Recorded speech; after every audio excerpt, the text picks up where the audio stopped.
Olá, gente, espero que estejam todos bem.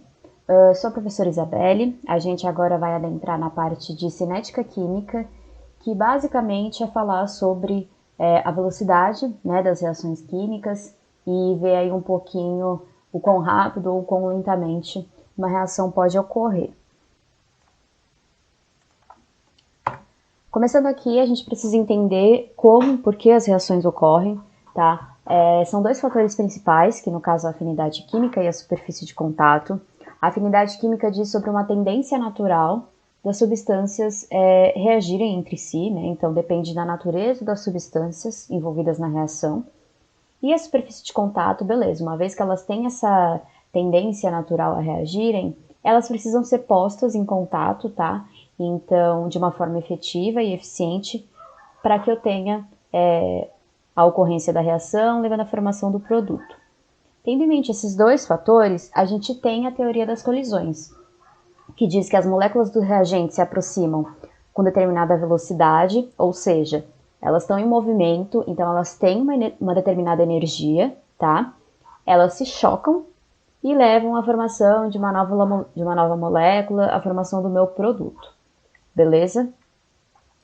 Tendo em mente aí a teoria das colisões, né, e aí o conceito de afinidade química, superfície de contato, a gente consegue começar a pensar no que pode influenciar a cinética da reação. Então, no que pode deixar a minha reação mais rápida ou mais lenta. O primeiro fator é a superfície de contato, tá? Quanto maior a superfície de contato, mais efetivas vão ser as colisões. Pensa assim, você tem um comprimido que você quer dissolver ele num copo de água. Você está lá com o seu comprimido inteiro, você coloca nessa água, você pode mexer com uma colherzinha, você vai em algum momento conseguir dissolver isso, mas vai ser um pouquinho demorado. Se você pegar esse mesmo comprimido e você triturar ele, né, então transformar ele em vários pequenas partículas menores, a sua superfície de contato vai ser muito maior, entendeu? Porque antes você tinha só um comprimido e agora você tem várias partículas menores. A sua superfície de contato aumentou, então quando você pegar esse seu comprimido triturado, né, esse seu pó, por exemplo, e colocar no copo de água, a sua dissolução vai ser muito mais rápida, tá? Por quê? Porque você aumentou a superfície de contato. Um outro fator que a gente consegue aí controlar a cinética da nossa reação, tanto acelerando quanto retardando, é a temperatura, eletricidade e luz. Tudo isso aqui são formas de energia. E lembra que a gente falou da teoria da colisão? As moléculas têm uma determinada energia e com isso elas conseguem se chocar, se encontrar. Então, vamos pensar, quanto mais energia eu estiver fornecendo ao meu sistema, maior vai ser o número de colisões e mais rápida vai ocorrer minha reação. E isso pode ser usado de duas formas. Então, por exemplo, por que a gente usa, né, a geladeira, né? Por que a gente coloca alimentos na geladeira? Porque a gente está tentando retardar o processo aí de apodrecimento, né, de micro-organismos no nosso alimento. Então, a gente põe na geladeira, a temperatura diminui, e aí a reação química, né, que vai levar eventualmente ao apodrecimento do meu alimento, diminui. Por que que a gente... Por que os animais, por exemplo, também, né, eles hibernam? Eles estão ali num ambiente super inóspito, muito difícil de viver, então eles hibernam, eles conseguem diminuir a temperatura corporal deles, e com isso eles retardam o metabolismo deles e conseguem fazer com que sejam, né, que eles tenham um menor consumo aí de gordura para poder sobreviver a mais tempo nesses ambientes. Obviamente, o pensamento inverso também é aplicável, né? Se a gente faz exercício físico, a gente aquece o nosso corpo, né? E aí com isso o nosso metabolismo acelera. E aí a gente consegue consumir uma maior quantidade, por exemplo, de gordura. Um outro fator o mesmo vale tá para a eletricidade e para a luz. Se você fornece a eletricidade para a sua reação química, muito possivelmente ela vai ser acelerada. E luz também, a exemplo da fotossíntese, né, são reações fotoquímicas, são reações que são influenciadas pelo fornecimento ou pela ausência de luz, e aí a gente tem o maior exemplo, a fotossíntese. Um outro fator que também vai levar à alteração da nossa cinética da reação é a concentração dos reagentes. Então, se eu tenho meu sistema e eu preciso que essas moléculas se encontrem, quanto maior for a concentração desses meus reagentes, né? Então, mais moléculas eu tiver, significa que eu vou ter uma maior frequência dos choques, né? Então, vai ter mais moléculas ali se encontrando. Isso vai fazer com que a reação do meu sistema seja muito mais rápida. E por fim, a gente fala do catalisador, tá? É um conceito bem importante aí, que é uma substância que ela acelera a reação, mas ela não é consumida. Então, você coloca uma determinada substância aí na sua reação, ela não é consumida, tá? Do jeito que ele entra, ele sai, o catalisador, mas ele faz com que a sua reação ocorra mais rápido. E aí, duas coisas muito importantes a serem ditas sobre o catalisador é o mecanismo de funcionamento dele, tá? Por que a reação fica mais rápida? Porque o catalisador ele cria uma rota alternativa na sua reação química, onde a energia de ativação é menor. Lembra, as moléculas estão ali num determinado estado. Para elas começarem a reação, elas precisam vencer uma barreira. Então pensa, se você está deitado na sua cama e aí você acordou. Uma vez que você levanta e começa a fazer suas coisas, vai que vai. Só que quando você está deitado, você precisa, sabe, ter uma força de vontade um pouco maior para levantar, porque você está num estado completamente assim de inércia e aí você precisa vencer essa sua barreira energética. Isso é energia de ativação, tá? Elas precisam dar um up primeiro, para aí sim, depois dar continuidade à reação.